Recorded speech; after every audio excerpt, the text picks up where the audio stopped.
आतंक नहीं चलेगा जीवेद जी। जरूरत पड़ेगी तो इसी गांव में मैं बैठ जाऊंगा, और आपको बहुत ताकत और औकात है ना, तो आके लड़ लीजिएगा पप्पू यादव से। दुनिया में हमको भगवान का भी डर नहीं होता। नीतीश कुमार कुछ नहीं कहते हैं, नीतीश कुमार बस चुपचाप बैठे रहते हैं।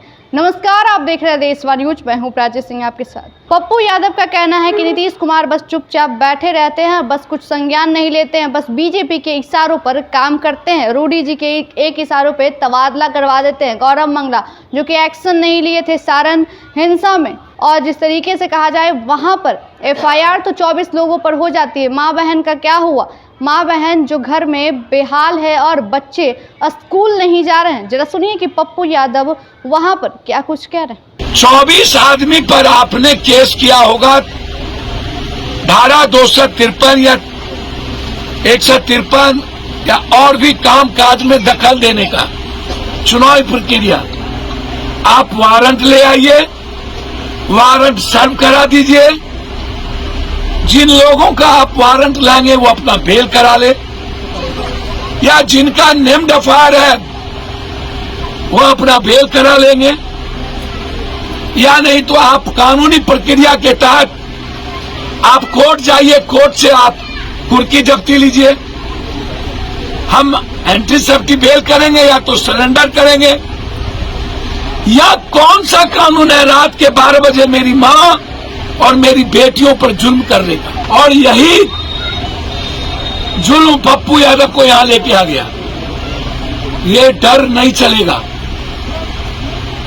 ये आतंक नहीं चलेगा जीवेद जी। जरूरत पड़ेगी तो इसी गांव में मैं बैठ जाऊंगा, और आपको बहुत ताकत और औकात है ना, तो आके लड़ लीजिएगा पप्पू यादव से।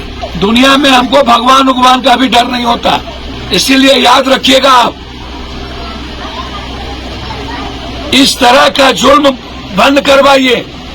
और मैं SP साहब, DIG साहब से आग्रह करूंगा हाथ जोड़कर, IG साहब से, आप तो सबके हैं, DSP साहब आप तो सबके हैं, आप तो न्याय कर दीजिए। आप तो कानूनी प्रक्रिया में आइए। सारे बच्चे डरे हुए हैं, कोई स्कूल नहीं जाता, घर से बेटियां नहीं निकलती। इतना बड़ा डर क्या मन पर बीतेगा उस बच्ची को? यही है लोकतंत्र। क्या इन लोगों को जीने का राइट नहीं है? तो आपने साफ तौर पे सुना, पप्पू यादव कहते हैं कि हम एक्शन लेंगे, अगर आप नहीं एक्शन लेते हैं तो हम एक्शन लेंगे। और ये जो 24 लोगों पर FIR दर्ज हुआ, इसकी वारंट कॉपी तक हमें नहीं मिली है, इन लोगों तक कॉपी नहीं पहुंचाई गई, लेकिन 24 लोगों पर FIR दर्ज करवाई जाती है। और जिस तरीके से वहाँ पर हिंसा हुई, हिंसा में किसके पक्ष में कैसे हुआ हिंसा, इसकी जांच पड़ताल तो नहीं होती है, बस खुद ही खुद एक्शन में आ जाते हैं। और एक इशारे पर, जी हाँ, वहाँ के जो बीजेपी प्रत्याशी थे उनके एक इशारे पे गौरव मंगला का ट्रांसफ़र हो जाता है और मुजफ्फरपुर के SP को यहाँ पे तबादला किया जाता है। लेकिन इस जो पूरे कांड का जो एक्शन है वो नहीं होता है। आखिर सिचुएशन कैसे पैदा हुआ?